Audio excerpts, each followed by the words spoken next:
They say a voice can break glass, shatter stone, even move mountains, but no one told me mine could shatter a kingdom. Tonight, standing before the Alpha Court with trembling hands and a heart full of dread, I'm about to discover that some songs should never be sung. The Grand Celestium is breathtaking in its cruelty.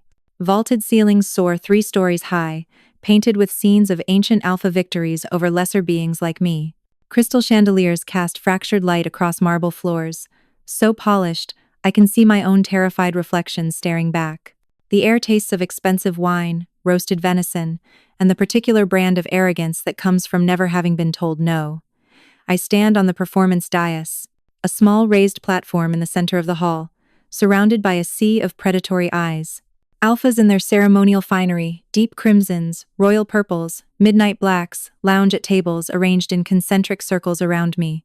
They don't sit, they sprawl, they own space the way I never could. My servant's uniform, a plain gray dress with the court's silver insignia stitched over my heart, marks me as what I am. Property. My bare feet are cold against the stone. They don't give servants shoes for performances. Something about authenticity and natural omega appeal.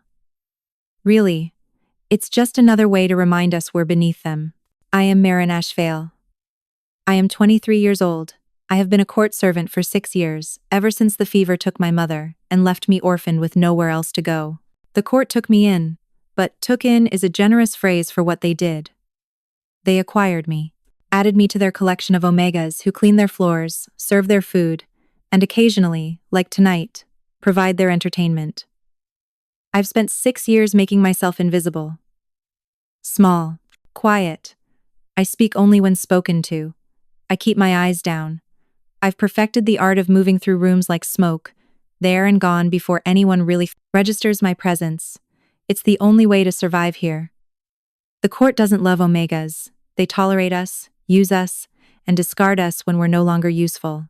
My mother's voice whispers in my memory, her final gift before the fever claimed her. Your voice is your power, little bird. But power in the wrong hands becomes a weapon. Choose carefully who you sing for. I haven't sung since the day she died. Not truly. Not with my whole heart. I hum sometimes while I work, quiet enough that no one hears, but singing, real singing, the kind that used to make my mother weep with joy, that I've locked away in a cage of grief and fear deep in my chest. Until tonight.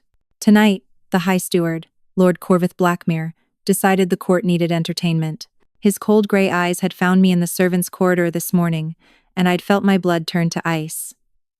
You. The Ashvale girl. You sing, don't you? It wasn't really a question. Servants don't get questions, we get commands. I used to, my lord, but Tonight, the Alpha Court convenes for the autumn gathering. You will perform. That was it. No discussion. No consideration that I might not want to bare my soul in front of 100 alphas who see me as less than human. No acknowledgement that singing for me is sacred, personal, the last thread connecting me to my mother. Just orders. And now here I stand, my throat tight with unshed tears, my hands clasped in front of me, to hide their shaking. The court musician, an elderly beta named Osric, sits at the grand piano to my left. He's kind enough, gave me an encouraging nod when I took my place. It doesn't help. The conversations around me slowly die down. The clinking of glasses fades. The attention of 100 powerful predators turns to me like a physical weight pressing down on my shoulders. Lord Blackmere rises from his seat at the head table. He's tall, silver-haired, with the kind of face that might have been handsome once but has been hardened by decades of wielding power over those weaker than himself. Honored alphas, his voice booms across the hall. Tonight we have a rare treat. This Omega servant has been blessed with a voice said to rival the ancient song weavers of legend. She will perform for us the Ballad of the First Moon, a traditional piece that celebrates the founding of our great court. My stomach twists. The Ballad of the First Moon. Of course he'd choose that one. It's the longest, most technically challenging piece in the traditional repertoire. 4 verses, each building in complexity and emotional intensity. It's designed to showcase a singer's full range, their control, their ability to convey deep emotion. It's also the song my mother sang to me every night before bed. I close my eyes briefly, fighting back the wave of grief and rage. They're taking this from me. Taking this last sacred thing and making it a performance, a spectacle for their amusement. Begin, Lord Blackmere commands, settling back into his seat like a king on a throne. Osric's fingers touch the piano keys. The opening notes float up, delicate and haunting. It's my cue. I open my mouth, and for a terrible moment, nothing comes out. My voice has abandoned me, fled in the face of this violation. The silence stretches. I can feel the court's impatience building, hear the rustle of fabric as they shift in their seats. Then I think of my mother, her warm hands cupping my face, her smile that made me feel like I was the most important person in the world, her voice telling me that my power was my own, that no one could take it unless I gave it away. I haven't given it away. They're trying to steal it. But maybe, just maybe, I can keep a piece of it for myself. Maybe I can sing the notes they want to hear while holding back the true song, the one that lives in my heart. I take a breath, and I begin. My voice starts soft, tentative. The first verse of the ballad is meant to be gentle, telling of the Forsley time before the court was formed, when alphas and omegas lived in separate tribes, divided by fear and misunderstanding. I sing the notes correctly, hit each pitch with technical precision, but I keep my heart out of it. I sing the way I clean floors mechanically, efficiently, without investment. Some of the alphas look satisfied. Others look bored. Good. Let them be bored. Let this be forgettable. But as the second verse approaches, something shifts. The piano's melody grows more complex, and the words turn to the legend of the first bond, the mythical connection between an ancient alpha and omega that supposedly founded the court itself.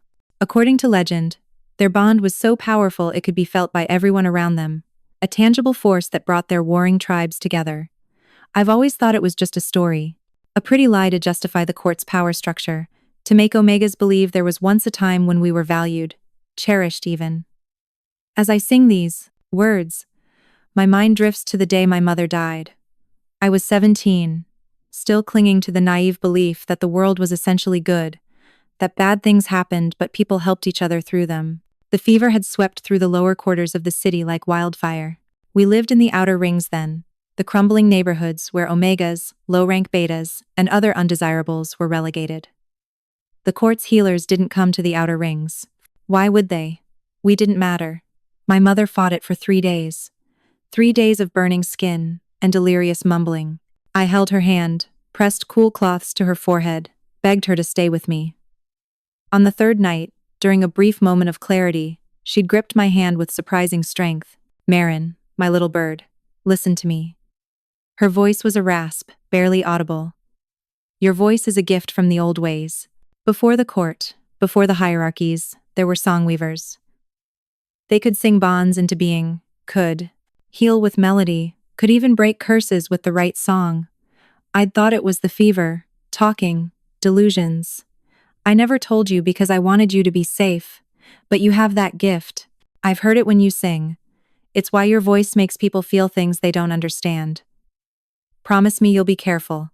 The court fears what it cannot control." And a songweaver. She'd coughed, a wet, rattling sound. "They would use you or destroy you. Maybe both." "I promise, Mama. I promise. But you're going to be fine. You just need to rest." She'd smiled, sad and knowing. "I love you, little bird. Never let them cage your song."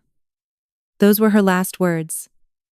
She died an hour later, and I sang to her as she went. I sang every song she'd ever taught me. Sang until my voice was raw and broken. Sang until the neighbors came and found me curled around her body, still humming through my tears. The court took me in 3 days after her funeral. Took me in meant I was processed, assigned a servant number, given a uniform and a tiny room in the servant quarters, and put to work. They didn't ask if I wanted to be there. Orphaned omegas didn't get choices. For the first year, I was numb. I scrubbed floors, served meals, washed dishes, and felt nothing. I was a ghost moving through the court's glittering halls, invisible and empty. Then I started to notice things. The way alphas spoke about omegas when they thought we couldn't hear. The casual cruelty. The assumptions that we were less intelligent, less capable, less human. I watched other servants, good people, kind people, be discarded when they got too old or too sick to work efficiently. I learned that the court's beautiful facade, all its talk of tradition and honor, and the sacred bonds between ranks, was a lie. We were furniture to them, useful objects, and I learned to make myself even smaller, even quieter. Because furniture that doesn't draw attention doesn't get broken. I haven't really sung, with my whole heart since my mother's death. I've buried that part of myself along with her memory, because if she was right, if I really do have some kind of gift, then using it here, in this place, would be the ultimate betrayal of her final wish. The court would turn it into another tool, another way to use me, so I've kept my true voice locked away for 6 years. And until this morning, I thought I'd succeeded in becoming exactly what they wanted, invisible, compliant, forgettable. But Lord Blackmere noticed me. Somehow, despite all my efforts, he noticed me. The second verse ends, and I'm halfway through the performance. My voice is steady but emotionless, a pretty sound devoid of soul. Several alphas have returned to their conversations, barely paying attention now. Perfect. Just 2 more verses. Then I can leave this dais, return to the servant quarters, and disappear again. But as the third verse begins, something changes. The third verse is where the ballad transforms from a history to prophecy. The lyrics speak of the second bond, a mythical event when another pair, an alpha and omega, will create a connection so powerful it will reshape the court itself. Most people interpret it as flowery metaphor, a poetic way of saying the court will endure forever. But as I sing these words, my eyes drift across the sea of faces, and I see him. He sits at a small table near the back, partially hidden in the shadows between 2 massive stone pillars. While every other alpha in the room wears elaborate finery, he's dressed simply in black, no decorations or insignias. His presence is different from the others, quieter, more contained, but somehow more intense. Like a storm holding its breath. Our eyes meet, and the world stops. His eyes are amber, not brown, not gold, but true amber, the color of ancient tree sap with sunlight caught inside. They're luminous in the dim light, and they're fixed on me with an intensity that steals my breath. I stumble over the next word, my perfect technical performance faltering for the first time. Something passes between us in that moment of eye contact. It's not attraction, not exactly, though there's an element of that. It's recognition. Like seeing a face you've been searching for your entire life without knowing you were searching. My voice wavers, and suddenly I'm not singing mechanically anymore. Something in my chest cracks open, just a hairline fracture in the walls I've built. The next phrase comes out different, richer, deeper, infused with an emotion I can't name. The alpha's expression shifts. His eyes widen almost imperceptibly. He leans forward in his seat, every line of his body suddenly alert. And the strangest thing happens. The air in the Grand Celestium changes. It's subtle, barely noticeable, like the pressure shift before a storm, but I feel it. The hair on my arms stands up. My skin tingles. Several alphas look around, confused. The conversations that had resumed now stop. Again. Even Lord Blackmere sits up straighter, his eyes narrowing. I tear my gaze away from the amber-eyed alpha, my heart hammering. What was that? What just happened? Focus, Marin. Just finish the song and get out of here. But my voice won't cooperate anymore. That crack in my walls is widening, and the true song, the one I've kept locked away, is pushing through. The fourth and final verse begins, and despite my desperate attempts to maintain control, my voice opens up. It's like the difference between a candle and a bonfire. Where before I was giving them technically correct notes, now I'm giving them emotion, depth, power. The words of the prophecy pour out of me. And I can hear my mother in my voice. Can feel her presence like she's standing beside me. When moon meets sun in ancient dance, when servant song breaks alpha's trance, the second bond shall wake and rise, and shatter all the careful lies. 2 souls as one, though worlds apart, will heal the rift, and mend the whirling's heart. The song weaver returns at last, to free the future from the past. The final note rises from my throat, and it's not just a sound, it's a force. It rings through the Grand Celestium like a bell, pure and clear and impossibly powerful. The crystal chandeliers overhead vibrate in resonance, Several wine glasses crack. The air itself seems to shimmer, and the amber-eyed alpha stands up so abruptly his chair falls backward with a crash. Every eye in the room turns to him. I see his face fully now, sharp features, dark hair, a jaw tight with shock, and something that looks like wonder. His hands are gripping the edge of his table so hard his knuckles are white. Impossible, he breathes, and even from across the room, I hear the word. The court erupts into chaos.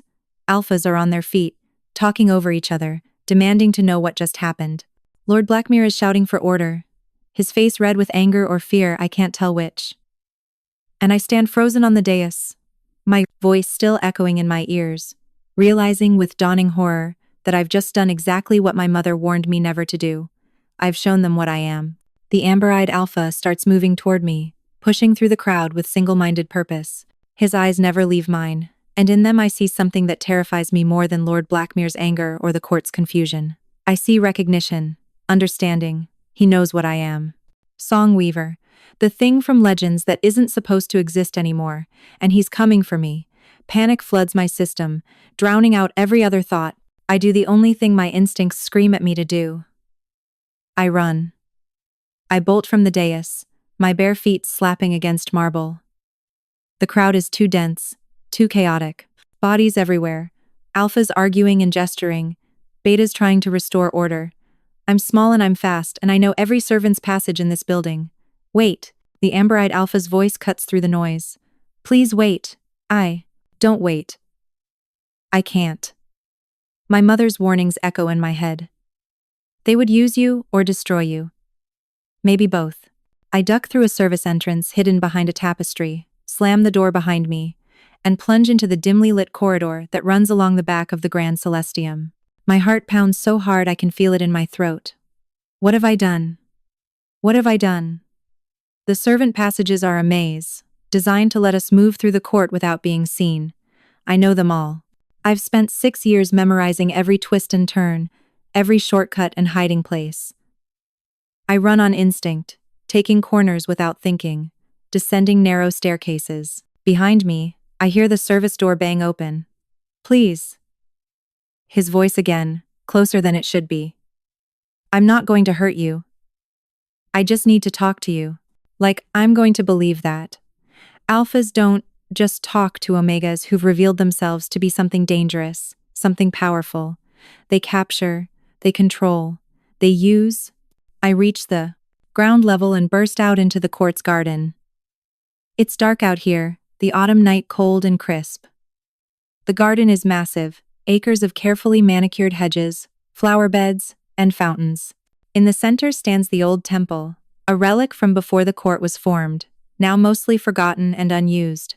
I need to get to the servant quarters, get my few belongings, and disappear. Leave the court, leave the city if I have to. Start over somewhere else where no one knows what I am. But as I run down the gravel path, my foot catches on a loose stone. I stumble, crying out as I twist my ankle badly.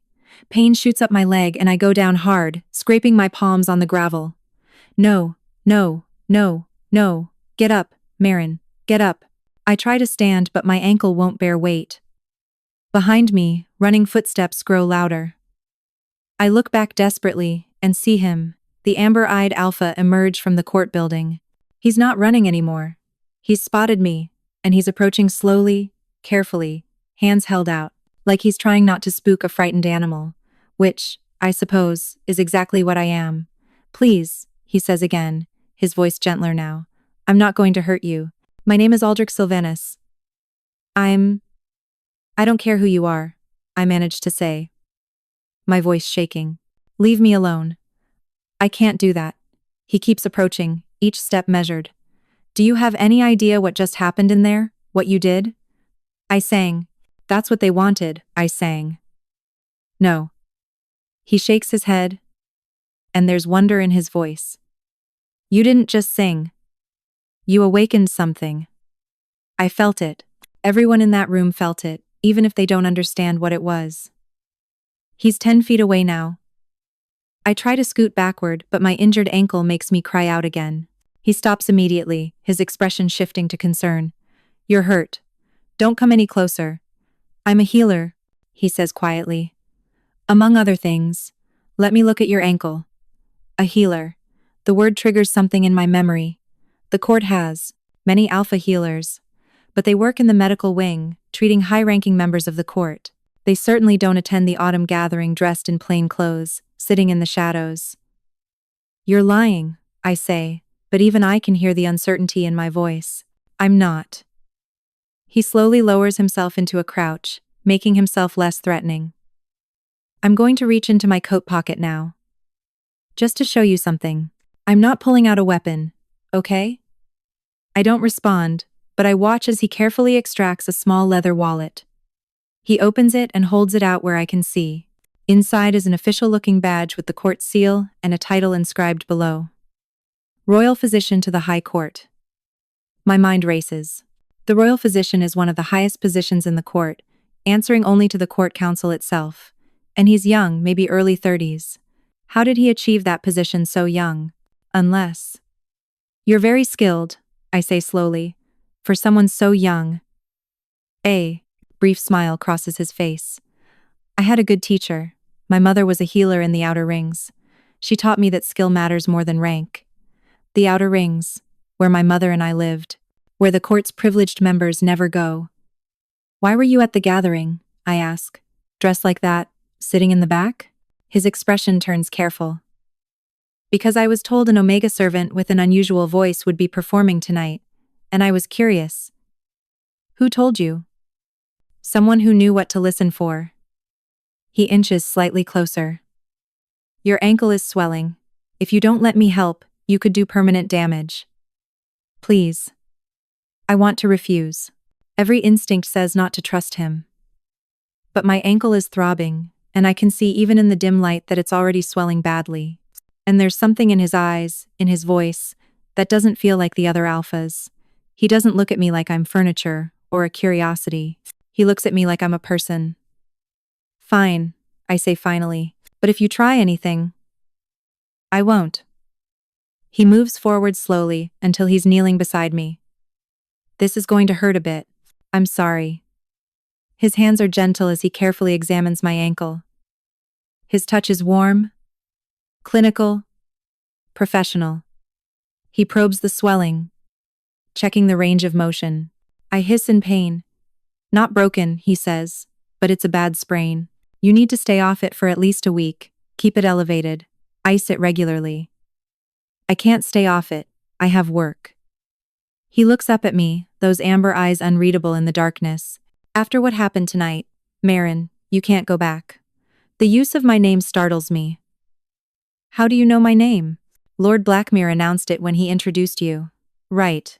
Of course. I have to go back, I say, trying to sound firm. My things are there, my mother's... I stop myself. He doesn't need to know about my mother's belongings. The small box of her things, that's all I have left of her. Then let me help you. He starts to reach for me, probably to help me stand, but freezes when I flinch back. He pulls his hands back immediately. I'm sorry, I should have asked first. May I help you up? It's such a small thing, asking permission. But no alpha has ever asked me for permission for anything before.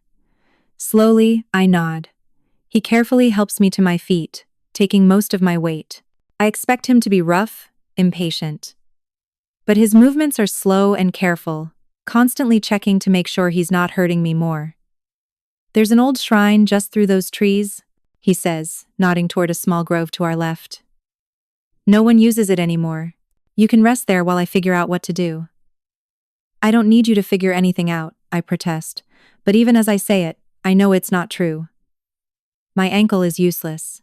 I'm stranded in the court gardens, with no way to get back to my quarters without being seen. And after what happened in the Grand Celestium, I have no idea what's waiting for me if I do go back. Humor me, Aldrich says, gently. Just for tonight. By morning, everything will look different. I doubt that. But I'm out of options. So I let him help me limp toward the shrine, each step sending jolts of pain up my leg.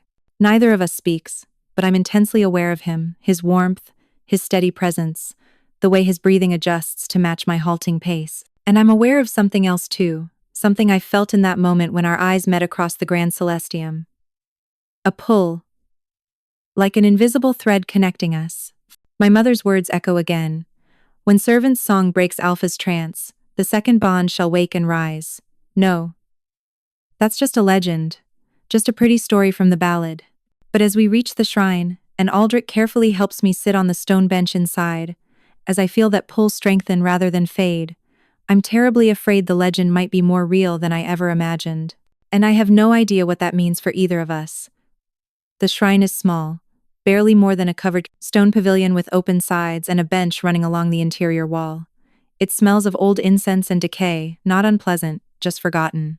Moonlight filters through the vine-covered lattice roof, creating patterns of shadow and silver on the floor. Aldrich helps me settle onto the bench, then steps back, giving me space. He doesn't sit. Instead, he runs a hand through his dark hair, a gesture that seems more human than alpha. More uncertain than confident. I need to tell you something, he says finally, and I need you to try to stay calm. My heart, which had finally started to slow down, kicks back into overdrive. That's never a good way to start a conversation. A brief, humorless smile crosses his face. No, I suppose not. He takes a breath. What happened in the Grand Celestium tonight, the resonance you created, the way the air changed it, wasn't imagination. It was real. You awakened something dormant, something ancient. The second bond, I whisper, the words, tasting like ashes in my mouth. But that's just a legend. Most legends have roots in truth. He moves to the shrine's entrance, looking out into the darkness as if checking we're alone. The first bond, the one that founded the court, was real. The histories have been edited over the centuries to make it seem like a political alliance, a strategic partnership. But it was more than that. It was two people whose souls recognized each other so completely that they became something greater than the sum of their parts. Song weavers, I say quietly, repeating what my mother told me. He turns back to me, surprise flickering across his face. You know about the song weavers? My mother told me stories, before she died. His expression softens. I'm sorry for your loss. The automatic sympathy catches me off guard. I've heard, I'm sorry for your loss. Hundreds of times, always delivered with the same rehearsed sympathy, the words that mean nothing. But when Aldrich says it, I hear genuine compassion. I see it in his eyes. Thank you, I manage. The song? Weavers were omegas with a gift, he continues. They could sing bonds into being, could sense the connections between people, could heal or harm with their voices. The court's founders, the first bond, included a song weaver. She was the omega half of the pair. What happened to them? To the song weavers? His jaw tightens. They became too powerful, too influential. The court's structure depends on hierarchy, on keeping omegas in subordinate positions. Song weavers threatened that structure because they proved omegas could have power that rivaled or even exceeded alphas. So the court systematically eliminated them.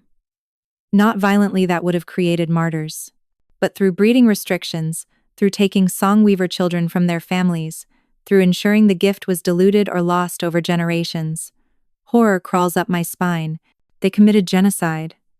They called it maintaining social stability. His voice is bitter. The official histories don't even mention the song weavers. They've been erased. But my mother had the gift. And I trail off, not wanting to voice it out loud. You have it too, Aldrich finishes gently. Strongly. I've never felt anything like what happened when you sang tonight. The power in your voice, it reached out and touched something in me, Marin. Something I didn't know was there until that moment. The pull. The invisible thread I felt connecting us. The second bond. I whisper again, and this time it's not a question. He doesn't answer, but I see the truth in his face. In the way he's looking at me, not with the possessive hunger I've seen in other alphas' eyes when they look at omegas, but with something deeper. Wonder. Fear. Recognition. This can't be happening, I say, panic rising in my chest. This isn't real. Bonds like that don't just appear. You have to choose them. You have to want them. Do you think I wanted this? His voice is rough, almost angry, but I sense the anger isn't directed at me. Do you think I wanted to feel my entire world shift when some servant girl sang a song? I've spent 15 years learning to control every aspect of my life, to be the perfect royal physician, to never let emotion cloud my judgment. And then you opened your mouth and everything I thought I knew about myself became irrelevant. His words should frighten me. They should feel like a threat, like possession. But instead, I hear the same confusion and fear that I feel. He's just as trapped in this as I am. What do we do? I ask quietly. He laughs, a short, sharp sound. I have no idea. The rational part of me says we should go our separate ways. I should help you leave the court, give you enough money to start over somewhere else. We pretend tonight never happened. But I can't.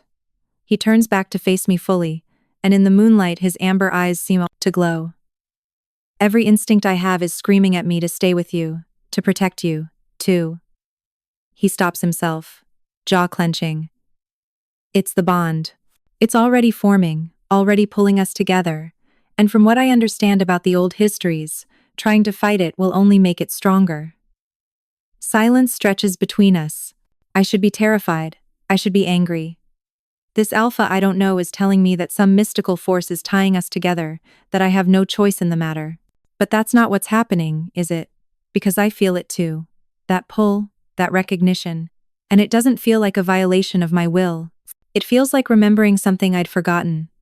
Like coming home to a place I've never been. There's something else, Aldrich says, his voice dropping lower. If the court finds out what you are, what we are, they won't just let you disappear. The council fears anything that threatens their power structure. A song weaver, especially one who's triggered a second bond, represents everything they've tried to erase. They'll kill me. They'll try to control you first, force you to use your gift for their purposes. And when you refuse because you will refuse, I can see that in you then, yes. They'll eliminate the threat. The casual way he says it, the certainty in his voice, sends ice through my veins. And you? What happens to you?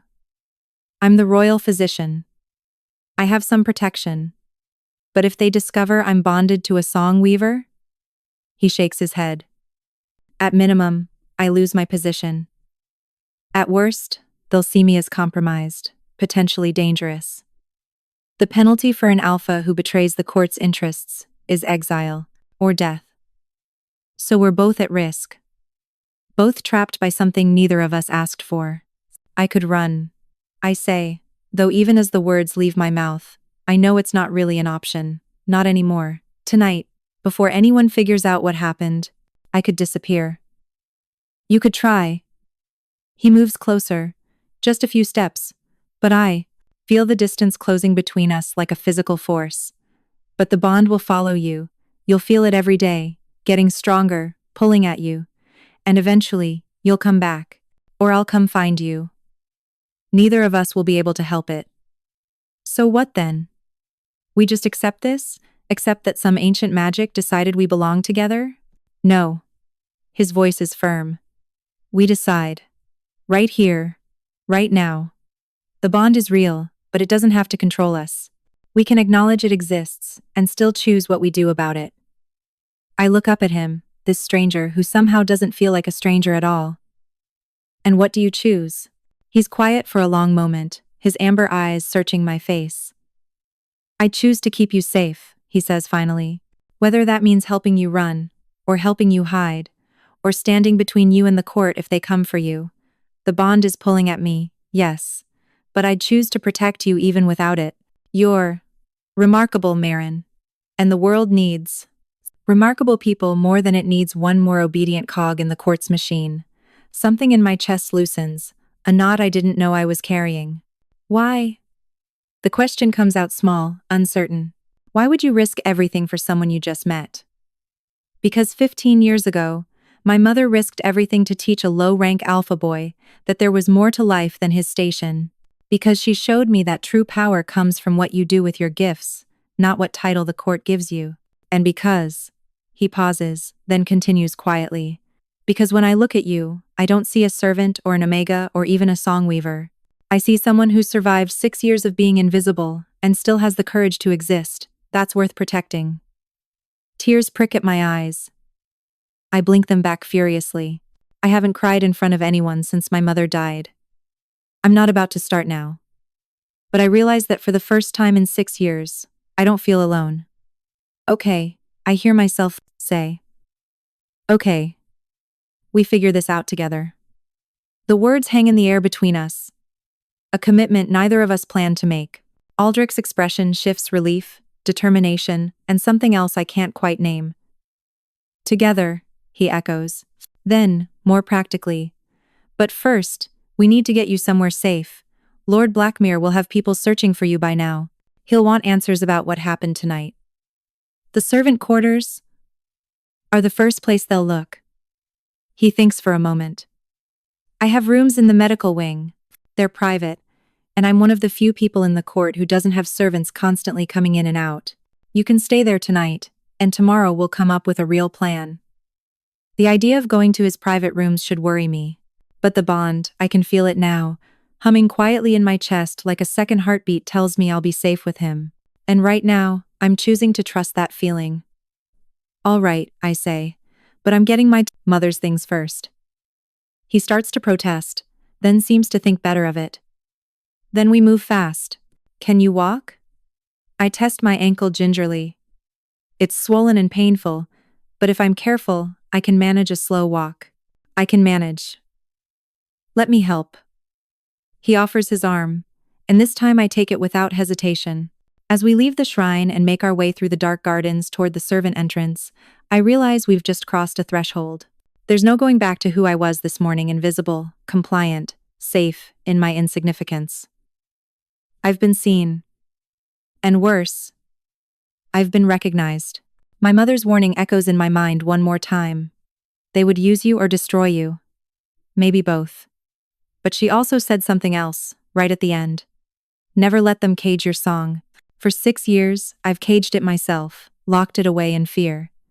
Tonight, I broke it free, and now there's no putting it back. The only way forward is through. And terrifyingly, wonderfully, I won't be going through it alone. That first night, we'd made it to the servant quarters without being spotted. I'd grabbed my mother's small wooden box from my room.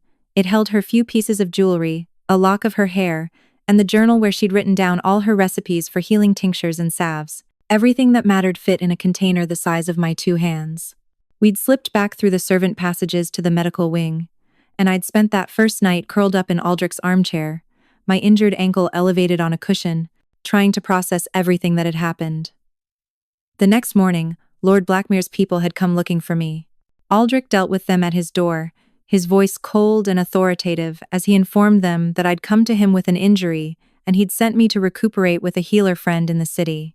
They'd accepted it, who would question the royal physician. But I'd seen the suspicion in their eyes. I had maybe a week, at most, before they started asking harder questions. Aldrich's rooms in the medical wing were nothing like I expected. I'd imagined the cold, sterile efficiency of a healer's workspace, all white surfaces, and the smell of antiseptic. Instead, I found myself in a space that felt lived in, comfortable. Books overflowed from shelves onto tables and chairs. Plants crowded the windowsills, filling the air with the scent of earth and green growing things. There was even a battered leather armchair by the fireplace that looked like it's been repaired multiple times but never replaced. I know it's a mess, Aldrich said that first morning, noticing my survey of the room. He was standing by his desk, sorting through a stack of papers. I spend most of my time either working or reading. Organization falls by the wayside. It's nice, I said honestly. It feels human. He glanced up, a small smile crossing his face. As opposed to the rest of the court, everything here is so perfect, so polished. Your rooms feel like someone actually lives in them. Over the next 3 days, my ankle healed quickly under Aldrich's skilled care. We developed a careful dance around each other, close enough to feel the bonds pull, but maintaining enough distance to think clearly. We need to talk about the plan, I said on the 3rd day, breaking the comfortable silence that had developed between us. Aldrich set down his papers and moved to sit in the chair across from mine. I've been making inquiries, he said, quietly. There are still a few people in the court who remember the old ways, who aren't entirely comfortable with how Omegas are treated. I'm reaching out to them, seeing if there's a network that might help you disappear safely. And what did you find? His expression turned grim. Less than I hoped. The court's control is more thorough than I realized. Most people who might have helped are either too afraid or too invested in the current system. So I'm on my own. No. His voice was firm. You're not on your own. I'm coming with you. I stared at him. What? If you leave? I leave. The bond. He stopped. Then started again. It's not just the bond, Marin. You were right when you said we need to choose this. Not just let it happen to us. So I'm choosing. I'm choosing to walk away from the court, from my position, from everything I've built here. Because staying means watching you leave and knowing I did nothing to change a system that would destroy you for existing. The weight of his words settled over me. He was offering to give up everything. For me, because of me. I can't ask you to do that, I whispered. You're not asking, I'm offering.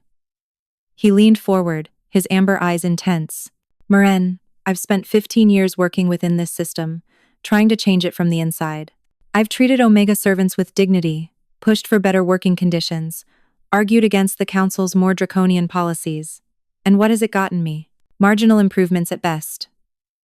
The court doesn't change, it just finds new ways to maintain control.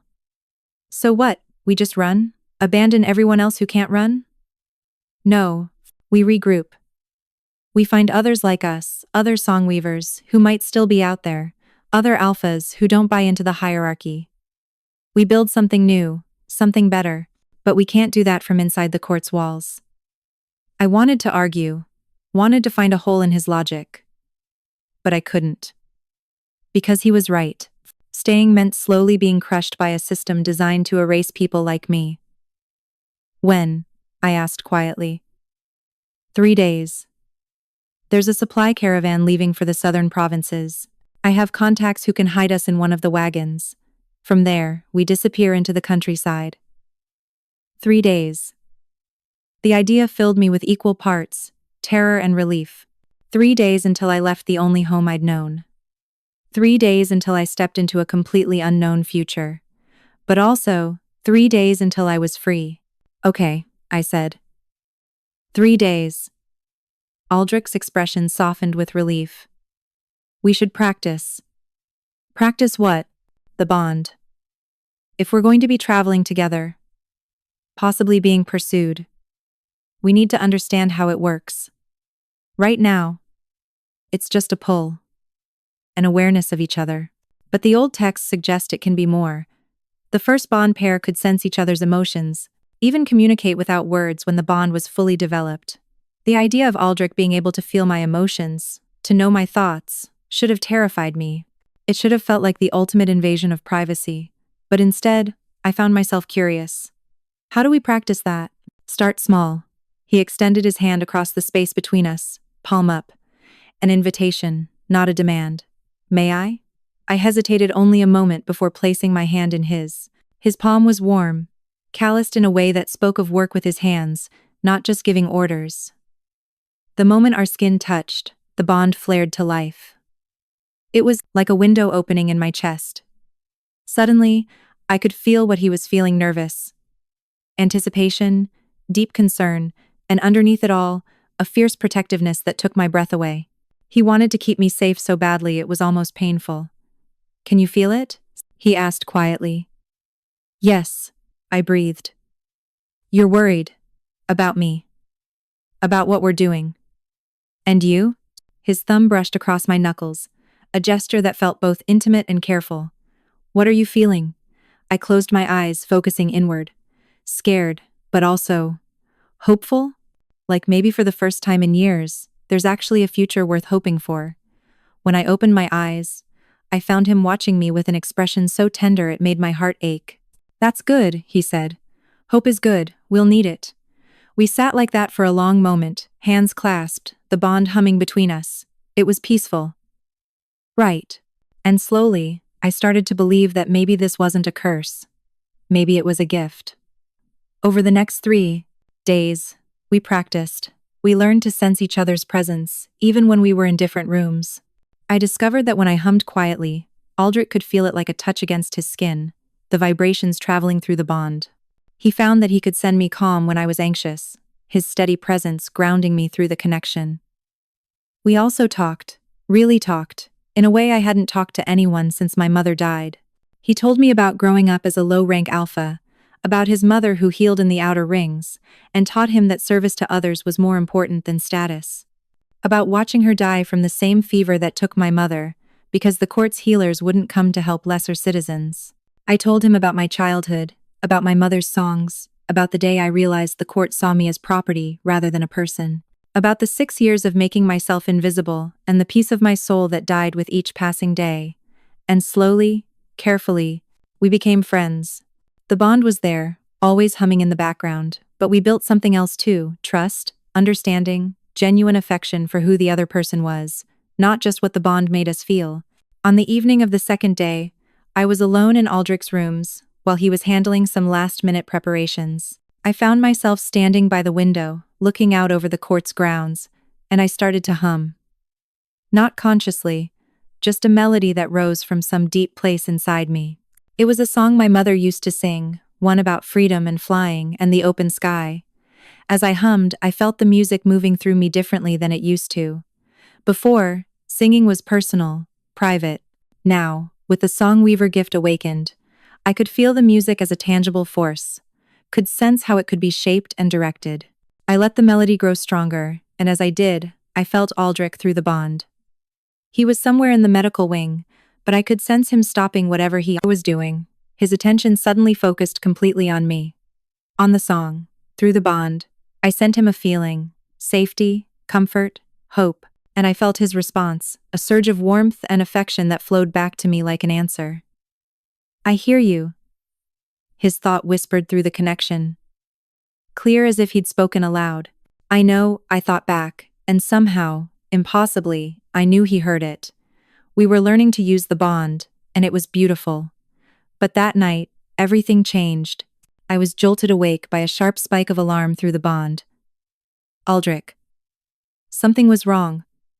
I sat up in the armchair where I'd dozed off, my heart already racing. It was deep night, the fire burned down to coals. I reached out through the bond, searching for him. He was close, just outside his rooms, and he was afraid. The door opened carefully, and Aldrich slipped inside. His face was pale, his expression grim. Behind him, I caught a glimpse of another figure, Atticus, one of the senior court guards, a beta who'd always been less cruel than the others. "We have a problem," Aldrich said quietly, closing the door behind them. Atticus looked at me with something like pity in his eyes. "My lady, I'm sorry, but you need to hear this." The formal address caught me off guard. Servants didn't get called my lady. "What's happened?" I asked, standing despite my still tender ankle. "The council met tonight," Atticus said. "Emergency session. Lord Blackmere convinced them that what happened at the autumn gathering was an act of deliberate sedition. He's claiming you used some kind of forbidden magic to disrupt the court's peace." Cold dread pooled in my stomach. "That's ridiculous. I just sang the song he ordered me to sing." "I know that. Some of us know that." Atticus glanced at Aldrich. "But Blackmere is influential, and he's scared. He saw what your voice did. He knows it's something he can't control, so he's convinced the council you're dangerous." "What's the verdict?"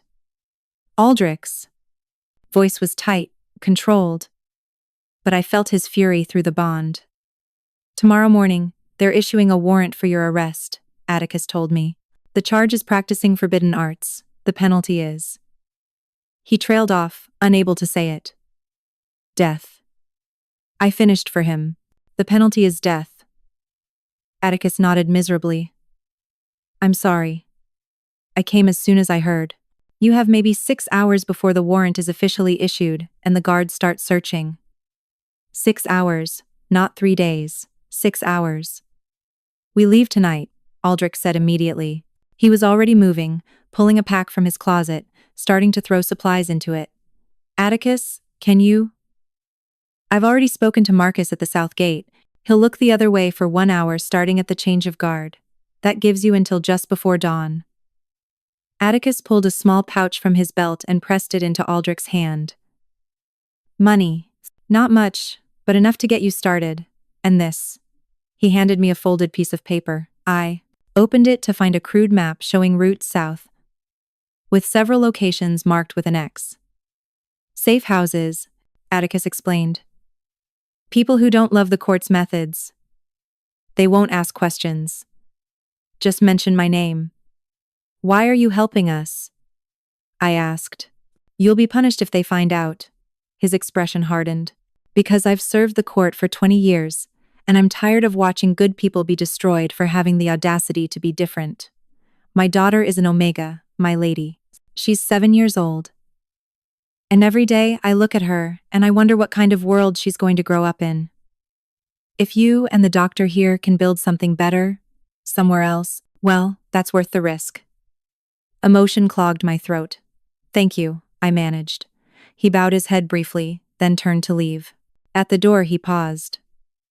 One more thing. Lord Blackmere has been asking about you, Doctor. Questions about your loyalties, your connections. I think he suspects you're helping her. You need to be very careful. After Atticus left, Aldrich and I moved with swift efficiency. He knew what supplies we needed: traveling clothes, food that wouldn't spoil, medical supplies, money. I contributed what little I had, my mother's box, a few personal items. Within an hour, we were ready. 2 packs, dark traveling cloaks, soft boots suitable for walking. We looked like any other travelers, anonymous, forgettable. Are you sure? I asked him one last time as we prepared to leave. Once we do this, there's no coming back. You'll be a fugitive too. He cupped my face in his hands, his amber eyes fierce. I've never been more sure of anything. We do this together. I nodded, and he leaned down and pressed his forehead to mine. It wasn't a kiss, but it felt more intimate than one. Through the bond, I felt his determination, his protectiveness, and underneath it all, something that felt dangerously like love. But there was no time to examine that feeling. We needed to move. We slipped out of his rooms and into the dark corridors of the medical wing. The court was mostly asleep, but we moved like ghosts anyway, using servant passages and staying in shadows. I knew these routes. 6 years of invisibility had made me an expert. We were halfway to the south gate when we heard voices ahead. Aldrich pulled me into an alcove, pressing us both back against the wall. His arm came around me, sheltering, protective. Through the bond, I felt his intention before he voiced it. Stay quiet, let me handle this. But then I heard the voice that had haunted my nightmares for years. Check every room. She's here somewhere.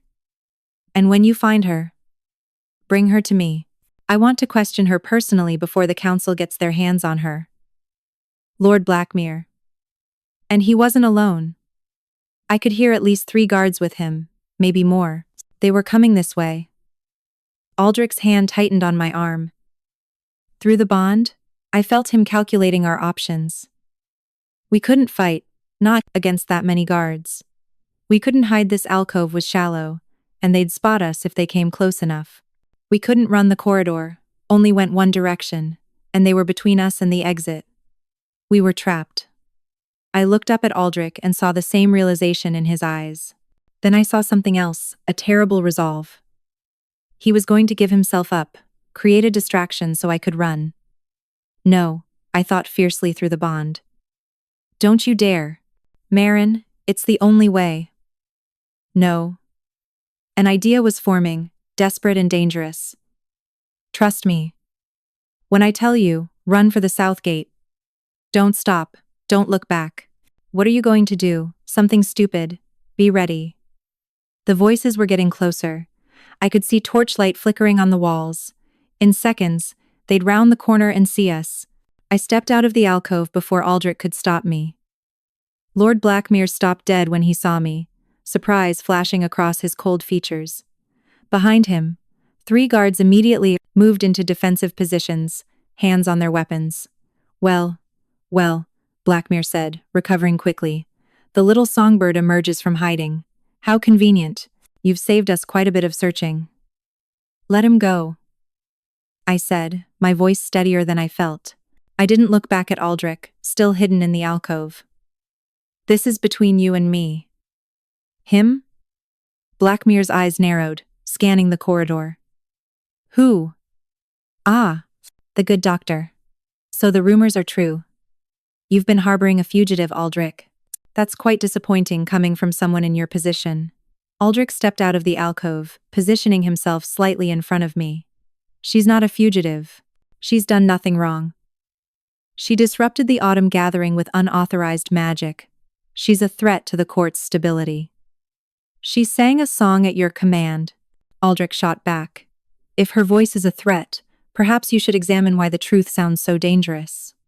Blackmir's expression hardened. Seize them both. The guards moved forward, and in that moment, I made my choice. I opened my mouth and I sang. Not words, just pure sound, a note that rose from deep in my chest, powered by the song weaver gift that had been awakened. It wasn't the careful, technical performance from the gathering. It was raw power, unleashed. The note hit the guards like a physical force. They stumbled backward, hands flying to their ears. One dropped his torch, another fell to his knees. Through the bond, I felt Aldrich's shock, and then his understanding. Run, I told him through our connection. Now. Not without you, run. I pushed at him through the bond, reinforcing the command with every ounce of will I had. And because the bond worked both ways, because he could feel my absolute determination, he ran. I held the note, pouring everything into it. The sound filled the corridor, resonated off the stone walls. It was too much. Too powerful. I could feel it straining something inside me, like a muscle pushed, being past its limit. But I held it until I heard Aldrich's footsteps fade into the distance, until I was sure he'd gotten away. Then I let the note die. The silence that followed was deafening. I swayed on my feet, exhaustion crashing over me. The guards were recovering, shaking their heads, looking at me with new fear. Blackmir's face was pale but triumphant. Forbidden magic, he said quietly. Witnessed by 4 of us. You've just signed your own death warrant, girl. I met his gaze steadily, even as the guards moved to restrain me. If singing the truth is forbidden, then your whole system is built on lies. His hand cracked across my face, the slap echoing in the corridor. Pain exploded across my cheek, but I didn't cry out. I wouldn't give him the satisfaction. Take her to the holding cells, he ordered, and find the doctor. He's forfeited his position by aiding a criminal. The council will want to question him as well.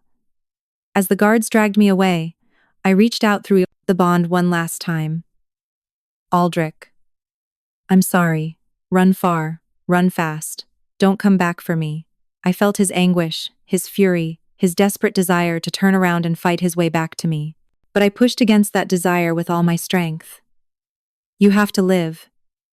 You have to build something better. Promise me. A long pause. Then, faint, but clear. I promise. But this isn't over, Marin. I will find a way to save you. I know, I lied gently, because we both knew the truth. There was no saving me. Not from this. I pulled back from the bond, closing my side of the connection down to just a whisper.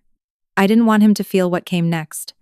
He needed to be able to let go, to move on, to survive. The guards threw me into a cell in the court's dungeon. It was small, dark, and cold. They chained my hands and feet, then left without a word. The door slammed shut with a finality that echoed in my bones. I sank onto the stone bench that served as a bed, my body shaking with exhaustion and pain. My face throbbed where Blackmir hit me. My throat felt raw from the power I'd channeled through it. But worse than any physical pain was the emptiness where Aldrich's presence used to be. I'd closed the bond down as much as I could, but I could still feel him out there, distant but alive. Getting farther away with each passing moment. It was what I wanted. He was safe. He was free. So why did it feel like I'd ripped out a piece of my own heart? I pulled my knees to my chest, making myself small, and for the first time since my mother's death, I let myself cry. Not because I was afraid of dying, though I was, but because I finally found someone who saw me, really saw me, and I had to let him go. The bond ached, a phantom pain in my chest that no healer could touch. I was alone again, just like I always knew I would be. The hours passed in darkness. I didn't know how long I sat there, but eventually, my tears dried up. The crying gave way to a strange, hollow calm. If I was going to die, I'd die as myself. Not as the invisible servant who spent 6 years hiding, as Marin Ashvale, daughter of a songweaver, voice of truth. They could kill my body, but they couldn't kill what I represented. And somewhere out there, Aldrich carried that knowledge with him. He'd remember. He'd tell others. Maybe that had to be enough. The cell door opened with a screech of metal. I looked up, expecting guards. Instead, I saw a figure in a hooded cloak, moving with surprising stealth. Who? I started, but they held up a hand for silence. The figure approached and pushed back their hood. I blinked in surprise. It was Atticus. "We don't have much time," he whispered urgently. "The doctor made it out. He sent word through our network. There are more of us than you know, my lady. More people who are tired of the court's cruelty." Hope, painful and dangerous, flared in my chest. "You're breaking me out? We're going to try. But you need to understand it won't be clean. People are going to get hurt. Guards, maybe some of ours. Blood will be spilled." His expression was grim. "Are you willing to let others risk their lives for you?" The question hit like a punch. Was I? Could I ask people to die so I could live? But then I thought about Atticus's 7-year-old daughter, about all the Omegas like me who'd been crushed by this system, about the possibility, however, small, that Aldrich and I together could build something better. "Yes," I said quietly. "If they're willing to fight, I'm willing to be worth fighting for." Atticus nodded and produced a key to my chains. "Then let's move. And my lady, when we get out of here, you need to run again. The doctor is waiting at the southern border. Don't stop until you reach him." The chains fell away, and I stood on shaking legs. Whatever came next, at least I wouldn't face it in chains. The escape was chaos. Atticus led me through the dungeon's dark corridors, moving with military precision. We encountered 2 guards, both allies, who nodded and stepped aside, letting us pass. But as we climbed the stairs toward the ground level, we heard shouts. Alarm bells began to ring. "They've discovered you're missing," Atticus said grimly. "Move faster." We burst into a service corridor, and immediately I saw what he meant about people getting hurt. 2 guards lay unconscious on the floor, a third being restrained by a pair of betas I recognized from the servant quarters. They were fighting the court. For me. "Go," one of them shouted. "We'll hold them here." Guilt tore at me, but there was no time. Atticus pulled me forward, and we ran. We made it to the ground floor, to a side entrance that led out to the gardens. Freedom was so close I could taste it, but as we burst through the door into the pre-dawn darkness, we were met by a line of guards. And at their center stood Lord Blackmere, his face twisted with rage. "Did you really think it would be that easy?" he snarled. "I have informants everywhere, including among your pitiful little rebellion, Atticus." My heart sank as I looked at Atticus's stricken face. Someone betrayed them. Someone told Blackmere about the escape attempt. "Run," Atticus told me quietly, his hand going to his sword. "I'll buy you time." "I can't. You have to." He looked at me, and there was no fear in his eyes, just determination. "My daughter needs to grow up in a world where people like you exist, where Omegas have power and voice. You can give her that. So run." Before I could respond, he charged at the line of guards. The others who helped me escape flooded out behind us, and suddenly the garden was a battlefield.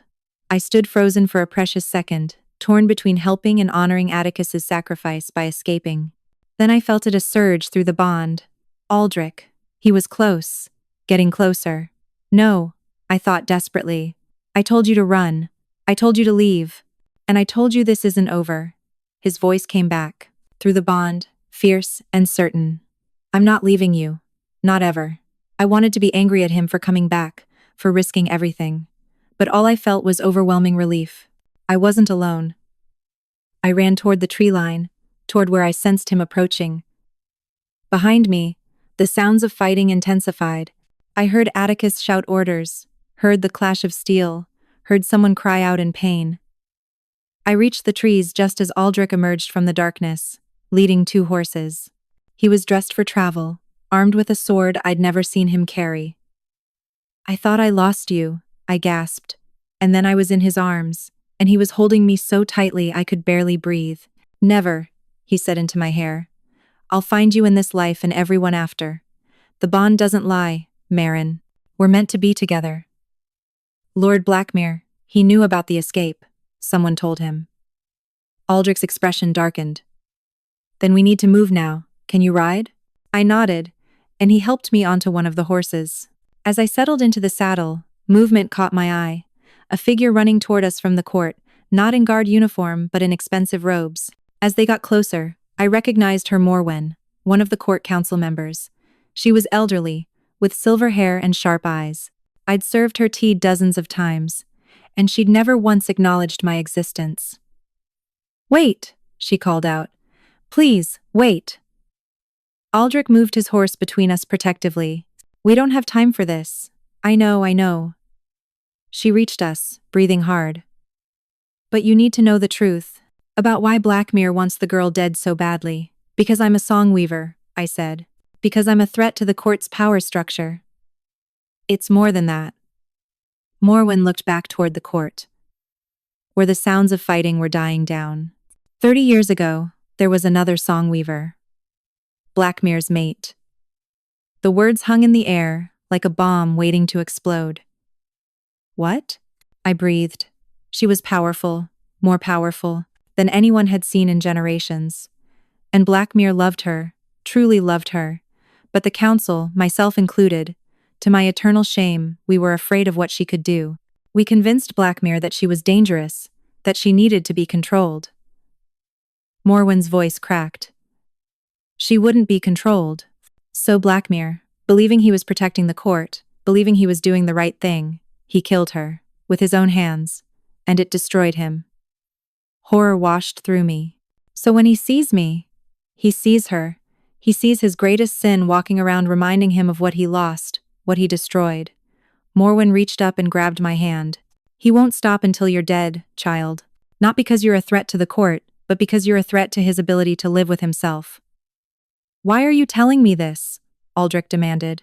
"Because I've lived with that sin for 30 years, and I won't be party to it happening again."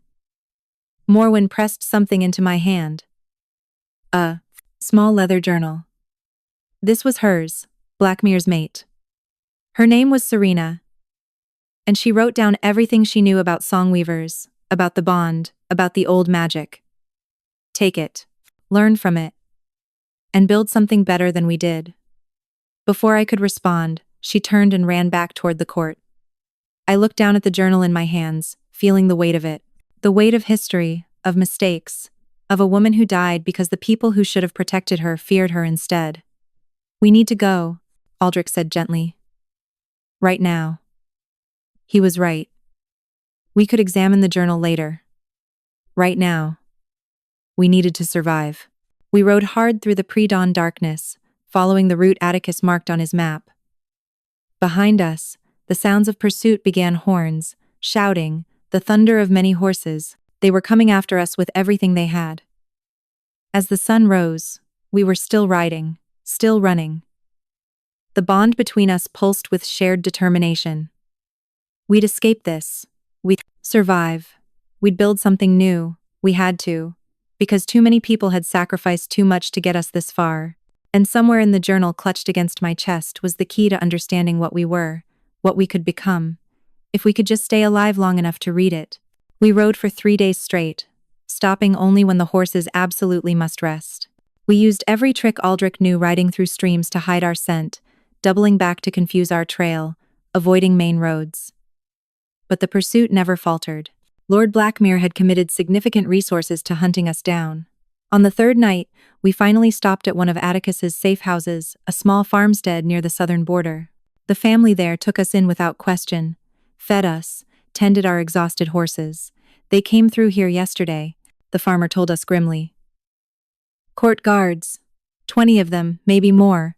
They're setting up checkpoints on all the southern roads. You won't get through, conventionally." Aldrich studied the map by firelight, his jaw tight with frustration. "There has to be another way. There's the old mining pass through the Blackridge Mountains," the farmer's wife suggested. "But it's dangerous, especially this late in the season. Early snows have already started at higher elevations." We'll take it, I said. Both Aldrich and the farmer looked at me. We don't have a choice. If we try the main roads, we'll be caught. That night, alone in the small room they'd given us, Aldrich and I finally had a chance to examine Serena's journal. The leather was worn, the pages yellowed, but the writing was clear and precise. It was all there. Everything the court tried to erase. The history of the song weavers, the truth about the first bond, detailed accounts of how the gift works and how it can be developed. And in the final pages, a warning. The court fears us because we represent balance. A song, weaver bonded to an alpha, creates a partnership of equals, something the hierarchy cannot tolerate. They will always try to destroy what they cannot control. If you're reading this, you're likely running as I am. Trust the bond. It will guide you to safety if you let it. And remember, your voice is not a weapon unless you choose to make it one. It can also heal, unite, and inspire. Choose wisely. The final entry was dated 2 days before her death. Reading it, knowing what happened to her, made my throat tight with grief for a woman I never met. She was wise, Aldrich said quietly, reading over my shoulder. And she was brave, like you. Brave or foolish.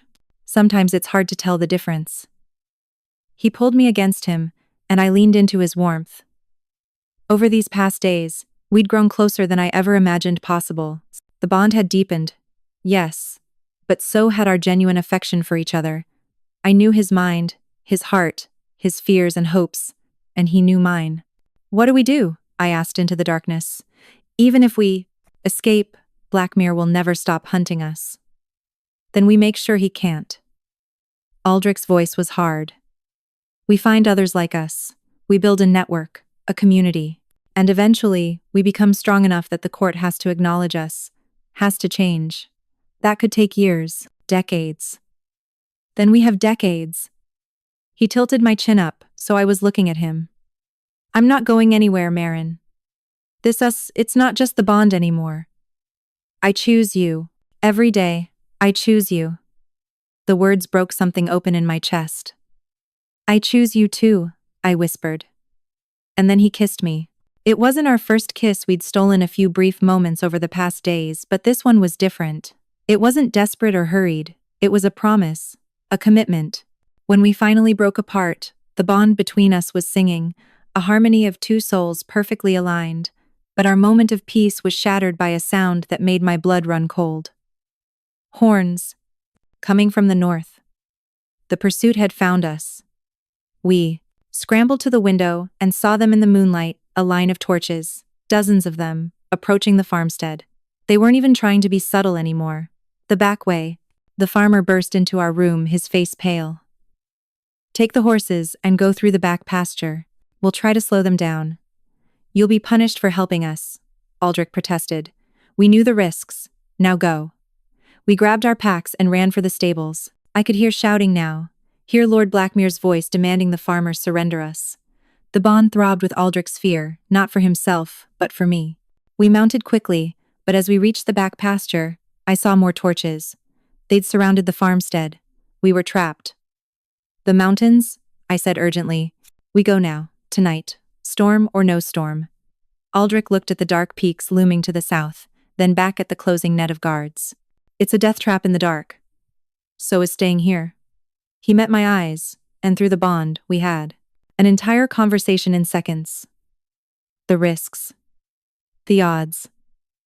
The fact that we might not survive the mountain pass. And the absolute certainty that we'd rather die free than live as prisoners.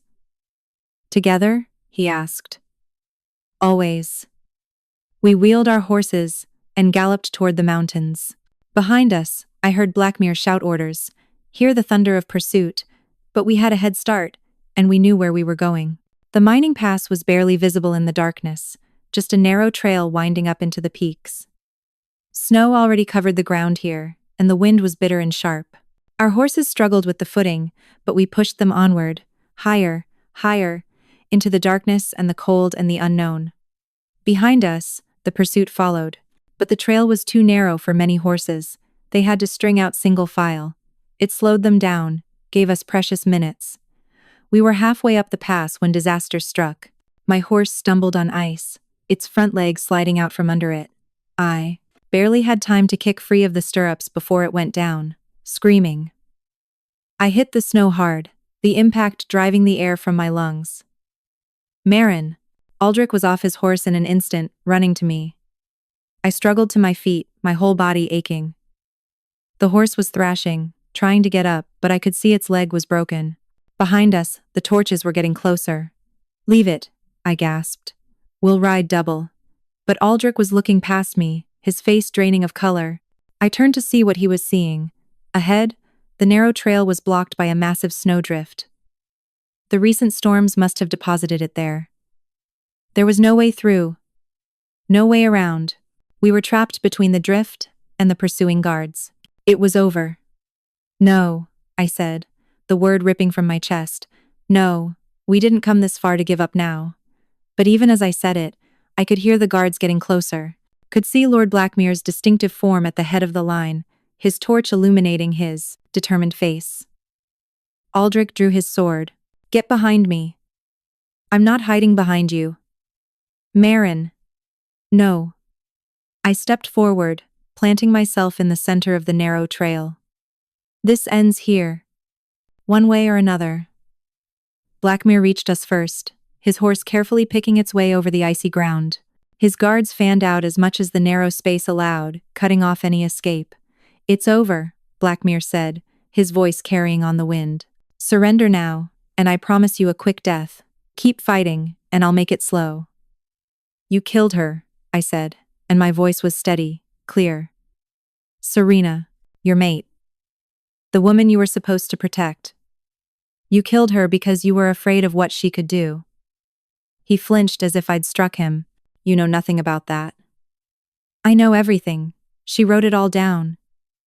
Every truth you tried to bury, every lie you told yourself to justify what you did." I held up the journal. "She loved you, and you murdered her for it." "She was dangerous." The words burst out of him, raw with old pain. "She could have destroyed the court, destroyed everything we'd built." "She could have transformed it," Aldrich said quietly. "She could have made it better, but you were too afraid to let her try." Blackmere's hand went to his sword. "I won't make the same mistake twice. This time, I'll finish what needs to be finished." But before he could draw his weapon, something happened. The snowdrift behind us began to glow. It was soft at first, barely visible, but it grew brighter, and with it came a sound, a humming, like the vibration of struck crystal. The bond in my chest suddenly flared, more powerful than it had ever been. "What's happening?" Aldrich grabbed my arm, steadying me as the power surged through us. I didn't know, but I could feel the Songweaver gift responding to something, resonating with some force I didn't understand. The snowdrift parted, melting away in seconds despite the freezing temperature. And, standing behind where it was, revealed like they'd been waiting there all along, were people, dozens of them. Omegas, mostly, but some betas and even a few alphas. They were dressed in worn traveling clothes, and they were all looking at me with expressions of hope and wonder. At their head was an elderly Omega woman with white hair and eyes that glowed faintly amber in the torchlight. "A song. Weaver," she breathed. "After all these years, a true song, Weaver." "Who are you?" I asked, my voice shaking. "We are what's left of the old ways," she said. "We've been hidden in these mountains for generations, waiting." Serena was one of us. She tried to change the court from within, tried to make them remember. When they killed her, we knew it was hopeless. So we waited for another. For you. She stepped forward. And now I could see that many of the others had the same faint glow in their eyes. Song weavers, not just me, there were others. "You're not alone, child," the woman said, gently. "You've never been alone." Lord Blackmere's face had gone white. "Impossible. We eliminated all of you." "You eliminated those who wouldn't hide," she said, and now her voice carried power, resonated with the same force I felt when I sang. "But some of us learned. We went underground, we hid our gifts, we survived.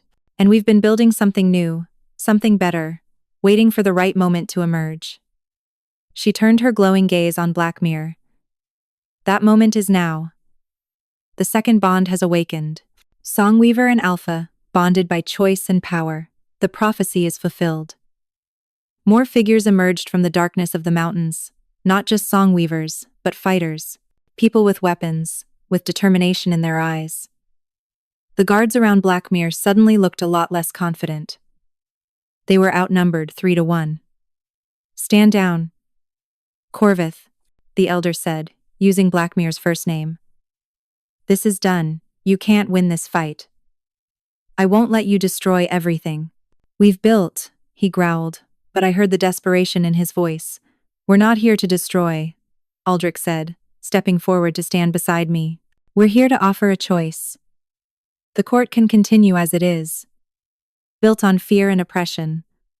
Or it can change, can embrace what songweavers represent: balance, partnership, true bonds instead of hierarchical control. The council will never accept it. Then the council will find itself without subjects," the elder said calmly. "Do you think you're the only ones who are tired, Corvith? The system is breaking. It's been breaking for years. We're just offering a different way forward. And if we refuse, then we build our community here, in the mountains, and anyone who wants true freedom knows where to find us." She spread her hands. "We're not your enemies.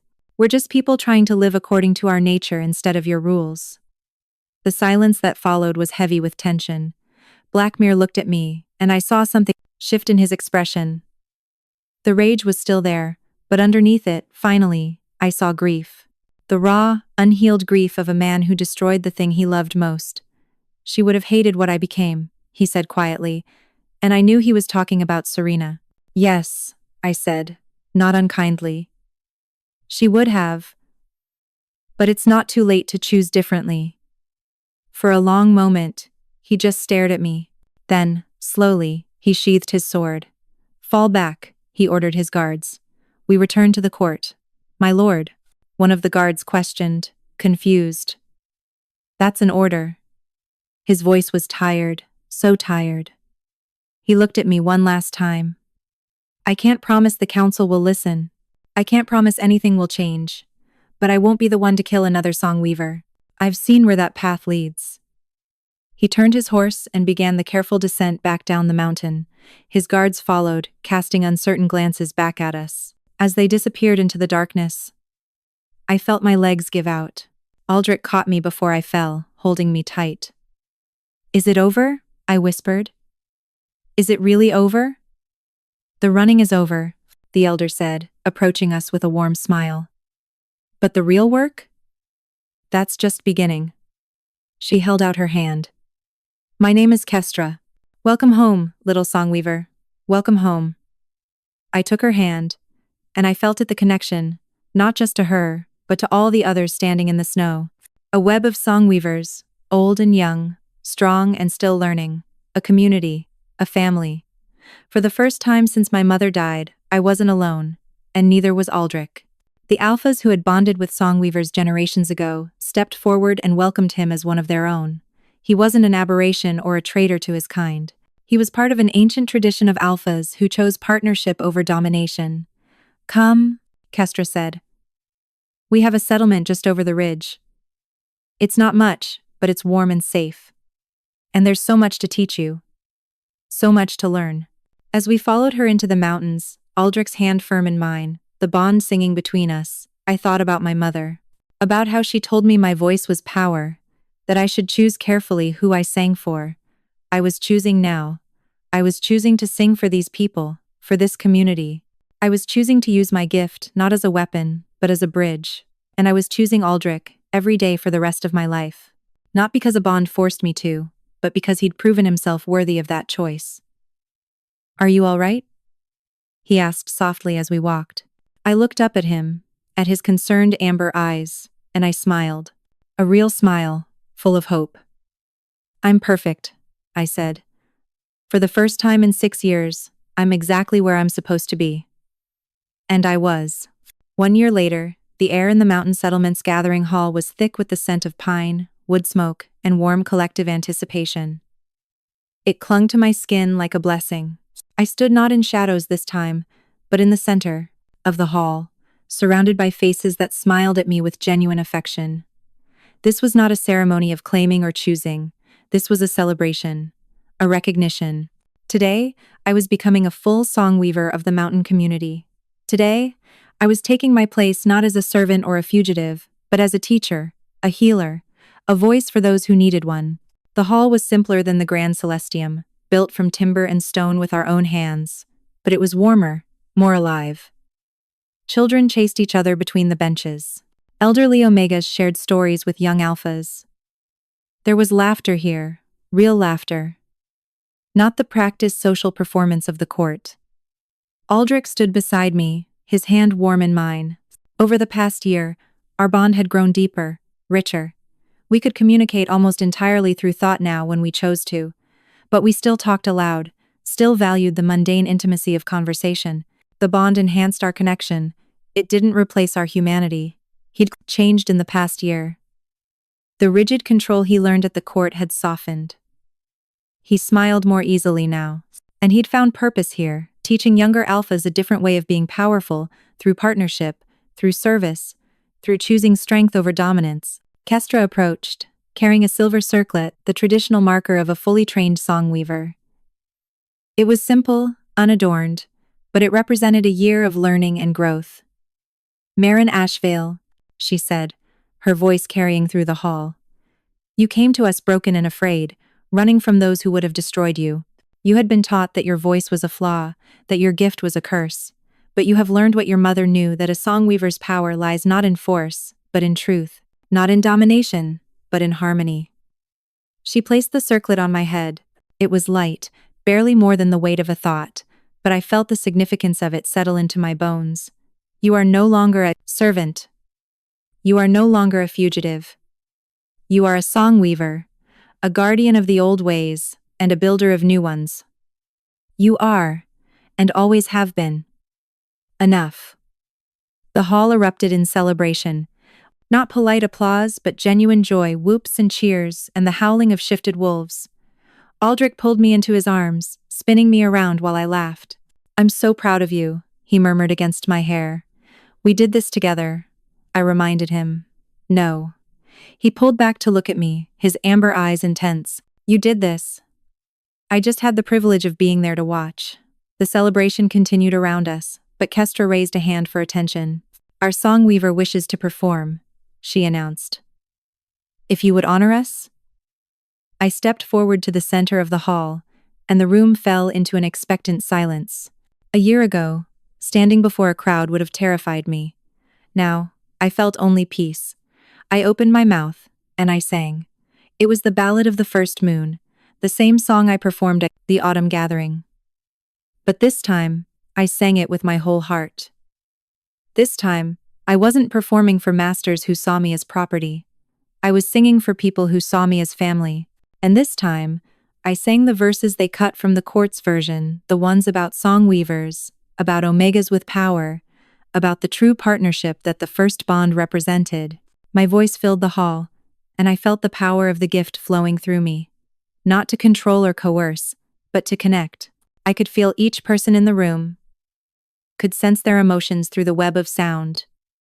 Joy, pride, hope, love. So much love. Through the bond, I felt Aldrich's presence like a second heartbeat. And I felt something else too, the beginning of a new life, small and fragile, growing inside me. A child, our child. The next generation of those who choose partnership over hierarchy. I hadn't told Aldrich yet.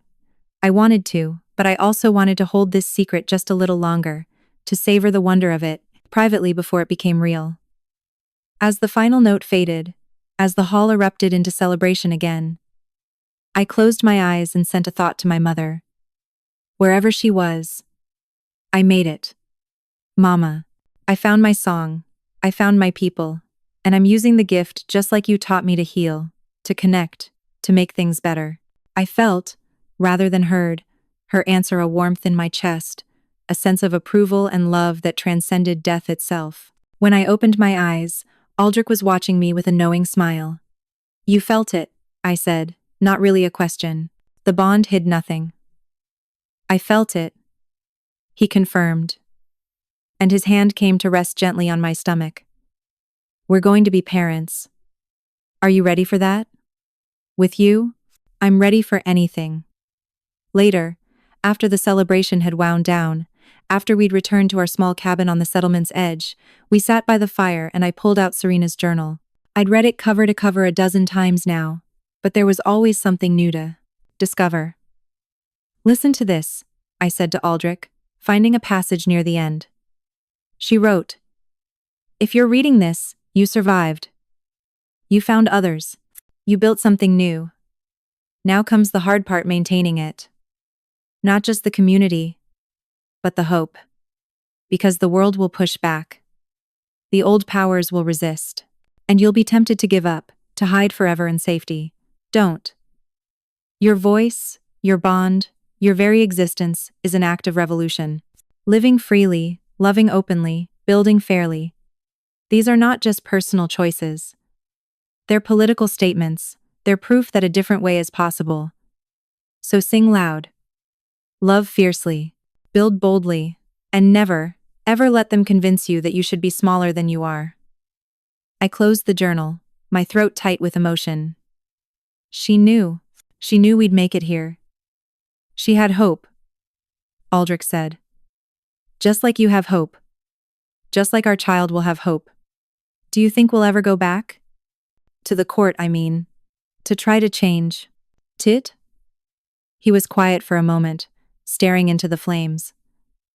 I don't know, maybe, when we're strong enough, when we have enough people with us, or maybe they'll come to us, one by one, the ones who are tired of the old ways. Either way, change is coming. It's already started. And he was right.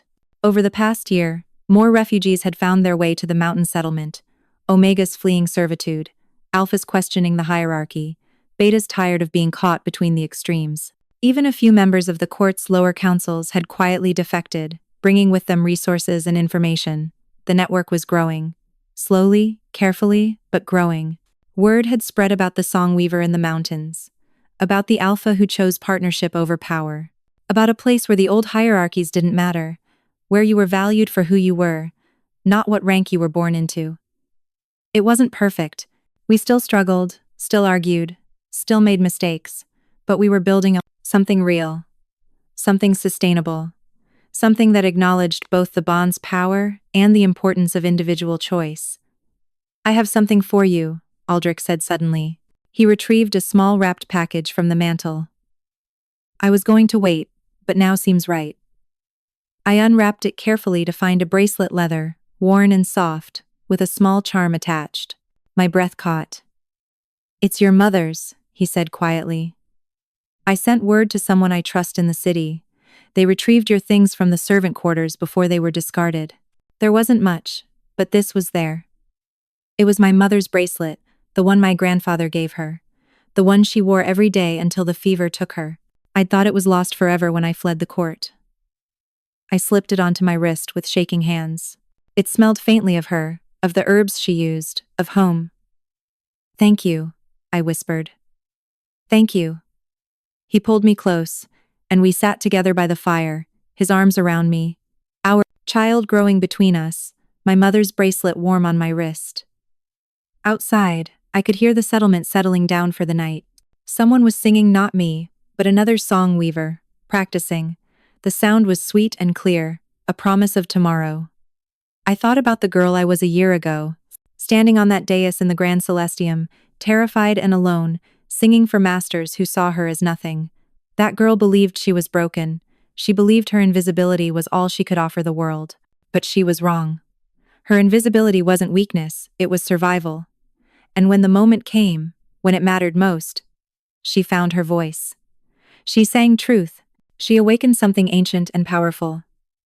She chose to exist loudly, freely, fully. That girl became this woman. Song weaver. Partner. Teacher. Future mother. Revolutionary, not through violence, but through the simple act of refusing to be erased. I was told I was not enough. That my voice was a flaw. That I should be grateful for whatever scraps the powerful chose to give me. But I was always enough. My voice was always power. And the only permission I needed to exist fully was my own. The court tried to cage my song. They failed. And now, surrounded by people who choose freedom over control, bonded to a man who chose partnership over dominance, carrying a child who would grow up knowing they have choices, I sang whenever I wanted. Loud, clear, true. And the mountains sang back,